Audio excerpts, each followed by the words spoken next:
All right, everybody. I guess I'm going to start doing some more daily vlogs or daily type of vlogs. But what we got going on right here, as you can see behind me, got the valve cover off. Had to do the valve lash.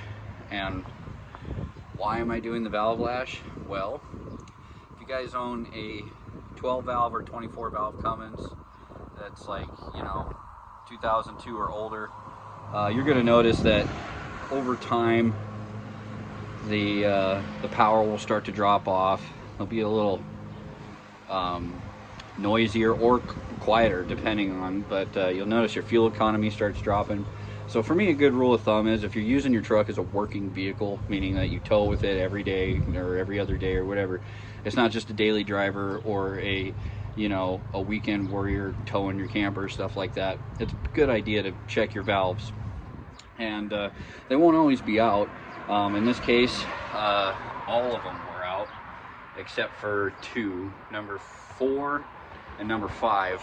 Intake and exhaust were good, but something you'll notice with the higher mileage motors, over time, the valves will, so when they're new, like say 150,000, they'll loosen up and they'll become more clattery. But as I've learned over the years of wrenching on diesels, these type of valve trains here, when you get higher mileage motor, the valves will start to tighten up. And the reason for that is the valve seat and the valve itself will start to wear. So as it wears, it'll go upward, which will take up that gap between the rocker arm here and the top of the valve tappet down here. Or not valve tappet, but the valve stem. So why that's a problem is when your motor heats up, if there's that gap in between there, it's going to start letting either intake or exhaust or compression gas, either way, it's going to let stuff go past the valves. One of the signs that that's happening with these 24 valves is you'll start hearing a whoop, whoop, whoop, whoop, whoop, whoop in your intake. And that usually means one or more of your intake valves is a little too tight.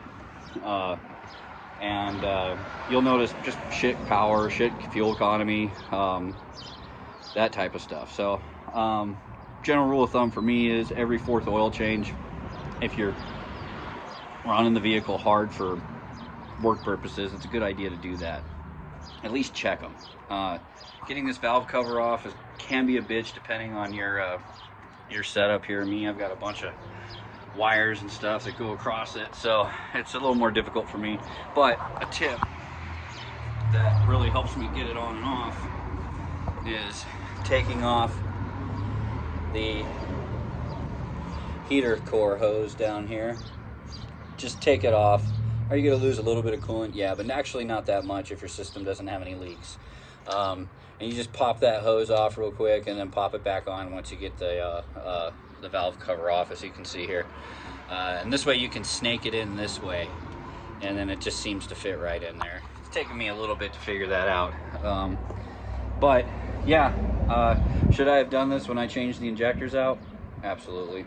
But now that I know the fast way to get it on and off, it's really not that big of a deal. So I've been noticing some people in the comment section wondering why I'm running such old equipment, and it's simple as this. It's what I could afford at the time, and there are numerous advantages. Number 1, no exhaust bullshit, no DEF, DPF, none of that. So there's a whole other line of problems I don't have to deal with. With this particular engine family and this year, there's no EGR, which is even better.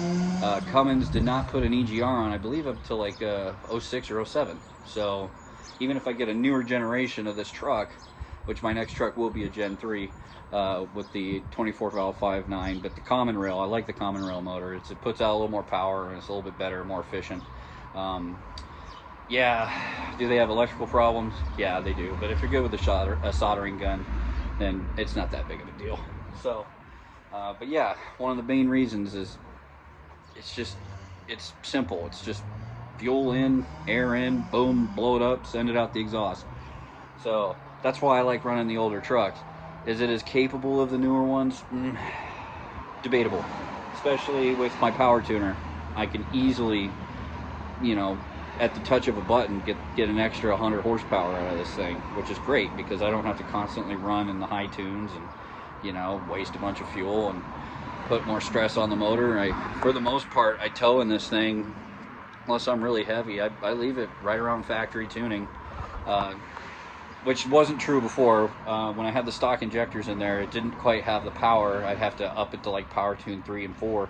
Now and even in stock mode, if I got 3 cars on that out there, it does just fine in stock, unless I'm getting on the freeway or climbing a hill. But once I'm moving, it's in stock. It just gets the best mileage doing that. I did make a tow tune for it, and I'm not seeing any massive changes, so I think I just stick with the factory setting. But yeah, make sure you're checking these, folks. The engine will have a different sound and everything. So sorry about the wind. We got a storm coming in, but I'm going to be doing more daily vlogs. Shout out to Steve Miller. He's going to stop doing his daily vlogs to focus more on his transportation business, and totally get it. But since he's going to be dropping off, I figured, fuck, if you guys want daily vlogs about hot shotting or just what's going on in my life, stay tuned. So yeah, like, share, subscribe. If you got any suggestions, put them down in the comment section. If you have any questions, put them down in the comment section. I always appreciate it. I love communicating with my audience, and just stop by, say hello. See you guys.